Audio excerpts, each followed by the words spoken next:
Bonjour Sylvain Dubois, vous êtes directeur grand compte au sein du cabinet CCLD Recrutement. Est-ce que vous pourriez nous donner 5 conseils pour réussir son entretien d'embauche? 5 conseils.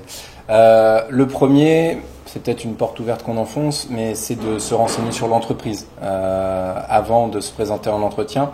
Et le deuxième va juste après, c'est-à-dire je me renseigne sur l'entreprise et son métier, ses concurrents et autres.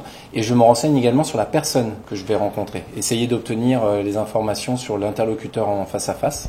Le troisième point à mettre en avant et préparer, c'est ce qui vous concerne personnellement, à savoir quelle est la formation que j'ai préparée, pourquoi je l'ai préparée, celle-ci en particulier, quelles sont mes expériences passées, que ce soit du stage, du temps plein, du temps partiel, trouver des éléments qui sont en lien avec ce que j'ai fait et le poste sur lequel je postule et pour lequel je vais rencontrer un recruteur. Le quatrième point, c'est d'anticiper ce que les recruteurs appellent les contrôles de référence, donc de préparer en amont quels sont les interlocuteurs que je pourrais donner en référence, mes anciens managers, mes anciens homologues, mon ancien patron, avec qui ça s'est tant qu'à faire bien passé, pour qu'ils puissent échanger avec lui sur mon profil.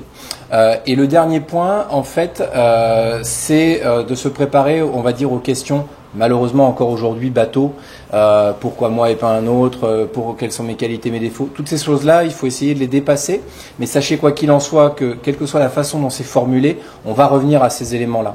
En revanche, très important, quand on va vous demander pourquoi vous êtes motivé, vos qualités, vos défauts, c'est d'être sincère. Ça paraît évident, mais préparez cela en amont pour dire vraiment ce que vous avez envie de faire passer, parce que de toute façon, si vous racontez, si vous brodez quelque chose, vous ne serez pas bien et que c'est pas en corrélation avec l'entreprise, vous ne serez pas bien dans le poste et vous allez sortir aussi vite. En revanche, de bien travailler, de bien formuler ce que vous êtes vraiment, là, ça vous permettra de scorer.